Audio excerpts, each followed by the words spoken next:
తిరిగి BCN news కి స్వాగతం. ప్రముఖ పుణ్యక్షేత్రంగా విరాజిల్లుతున్న సింహాచలం శ్రీ వరాహ లక్ష్మీ నృసింహ స్వామివారి ఆలయంలో భక్తుల కోలాహలం నెలకొంది. భక్తుల హరినామ స్మరణలతో సింహగిరి పులకరించింది. ఆలయ అర్చకులు తెల్లవారుజామునే సింహగిరిపై ప్రభాత ఆరాధనలు పూర్తి చేశారు.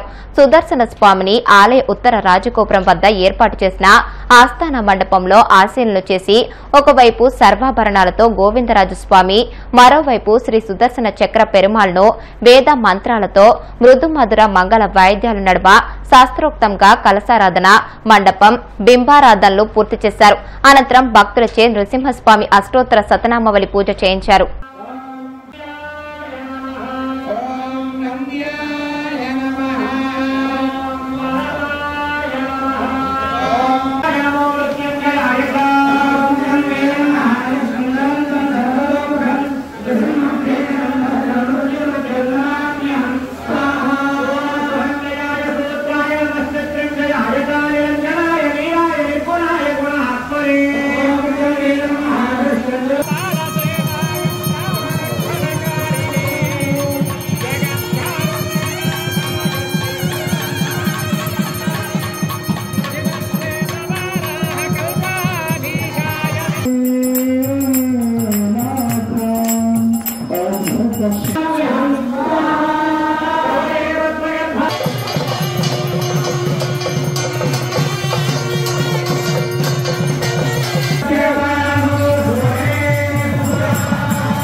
తెలంగాణ కేబినెట్ విస్తరణలో కొత్తగా ముగ్గురికి అవకాశం దక్కింది.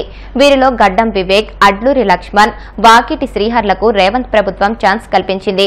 తెలంగాణ గవర్నర్ జిష్ణుదేవ్ వర్మ నూతన మంత్రులతో రాజ్ భవన్ లో ప్రమాణ స్వీకారం చేయించారు. ఈ కార్యక్రమానికి ముఖ్యమంత్రి రేవంత్ రెడ్డి, మంత్రులు, ప్రభుత్వ సలహాదారులు, ఎమ్మెల్యేలు, కార్పొరేషన్ చైర్మన్లు, ఉన్నతాధికారులు హాజరయ్యారు.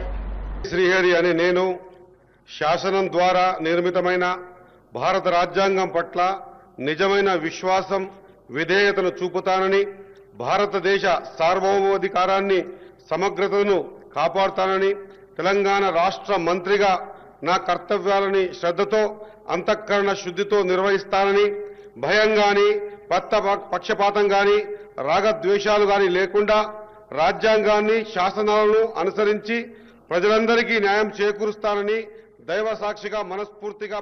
అడ్లూరి లక్ష్మణ్ కుమార్ అనే నేను శాసనం ద్వారా నిర్మితమైన భారత రాజ్యాంగం పట్ల నిజమైన విశ్వాసం, విధేయత చూపుతానని, భారతదేశ సార్వభౌమాధికారాన్ని, సమగ్రతను కాపాడుతానని, తెలంగాణ రాష్ట్ర మంత్రిగా నా కర్తవ్యాన్ని శ్రద్ధతో, అంతఃకృత శుద్ధితో నిర్వహిస్తానని, భయం కానీ, పక్షపాతం కానీ, రాగద్వేషాలు కానీ లేకుండా రాజ్యాంగాన్ని, శాసనాలను అనుసరించి ప్రజలందరికీ న్యాయం చేకూరుస్తానని దైవ సాక్షిగా ప్రమాణం చేస్తున్నాను.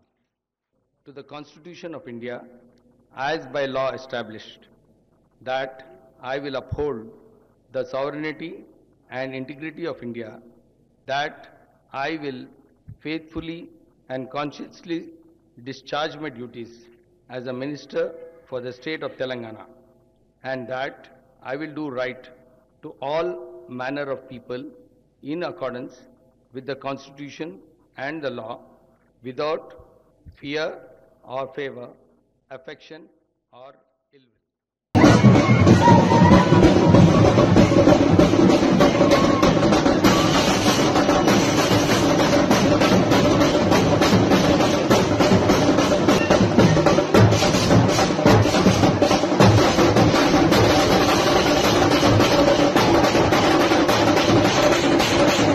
ఎమ్మెల్యే మల్రెడ్డి రంగారెడ్డి మంత్రి పదవి ఆశించడం సమంజసమేనని టీపీసీసీ చీఫ్ మహేష్ కుమార్ గౌడ్ అన్నారు. ఏఐసీసీ పెద్దల నిర్ణయం వరకు ముగ్గురు కేబినెట్ మంత్రుల భర్తీ మాత్రమే జరిగిందని వెల్లడించారు.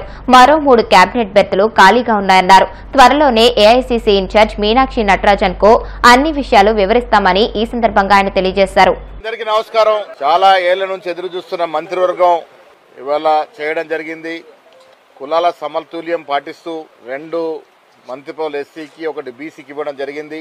మంత్రివర్గంలో స్థానం కోసం మా రంగన్న చాలా సీనియర్ నాయకుడిగా మంత్రివర్గంలో చోటు కోసం ప్రయత్నం చేయడం, వస్తుందని ఆశించడం, మేమంతా కూడా రంగానికి రావాలని కోరుకోవడం జరిగింది.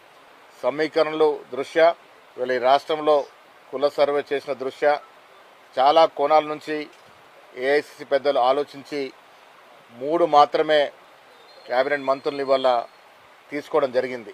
ఇంకా 3 కేబినెట్ బర్తులు ఖాళీగా ఉన్నాయి.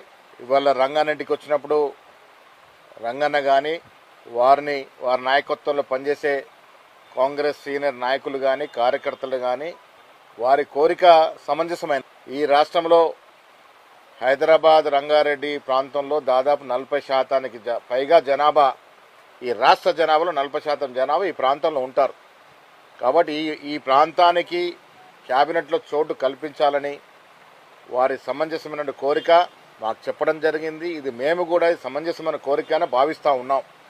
రంగన్న గారితో మాట్లాడడం జరిగింది. వారి నేతృత్వంలో పనిచేస్తున్నటువంటి ప్రజాప్రతినిధులు కార్యకర్తలతో మాట్లాడడం జరిగింది. వారి ఆవేదన, వారి బాధని కూడా వినడం జరిగింది. ఇవన్నీ కూడా ఏఎస్ ఇన్ఛార్జిగా ఉన్నటువంటి మీనాక్షి నటరాజన్ ఇక్కడ రావాల్సి ఉండే కొన్ని కారణాలు రాలేకపోయింది. వారికి, ముఖ్యమంత్రి గారికి, అదేవిధంగా ఏఎస్ పెద్దలందరూ కూడా ఇక్కడ జరిగినటువంటి విషయాల్ని, వాస్తవాల్ని చెప్పి వచ్చే రోజుల్లో ఈ ప్రాంతానికి తగు న్యాయం చేసే విధంగా ప్రయత్నం చేస్తాం. వార్తలు ముగించే ముందు ముఖ్యాంశాలు మరొకసారి. ప్రాణాలు పణంగా పెట్టి పనిచేసే ఎలక్ట్రీషియన్ల రక్షణ భద్రతకు ప్రాధాన్యం ఇవ్వాలన్న డిప్యూటీ సీఎం పవన్. పిఠాపురం నియోజకవర్గంలో 325 మందికి సేఫ్టీ కిట్ల అందజేత. రాయచోటి వేంపల్లి రహదారి అభివృద్ధికి భూమి పూజ. 11.07 కోట్లతో పనులు ప్రారంభించిన మంత్రి మండిపల్లి రాంప్రసాద్ రెడ్డి. మహిళల మాన ప్రాణాలు రక్షించడంలో ప్రభుత్వానికి శ్రద్ధ లేదన్న వైసీపీ ఎమ్మెల్సీ వరదు కళ్యాణి. హోంమంత్రి అనితకు విలువల గురించి మాట్లాడే అర్హత లేదని ధ్వజం. గూడూరులోని శ్రీ ప్రసన్న వెంకటేశ్వర స్వామివారి దేవస్థానంలో వైభవంగా వార్షిక బ్రహ్మోత్సవాలు. సింహవాహనంపై పట్టణ పురవీధుల్లో విహరించిన శ్రీవారు. ఈ వార్తలు ఇంతటితో సమాప్తం. మరిన్ని వార్తల కోసం BCN digital YouTube channel, Facebook page ని ఫాలో అవ్వండి. అప్డేటెడ్ వార్తల కోసం ప్లీజ్ సబ్స్క్రైబ్.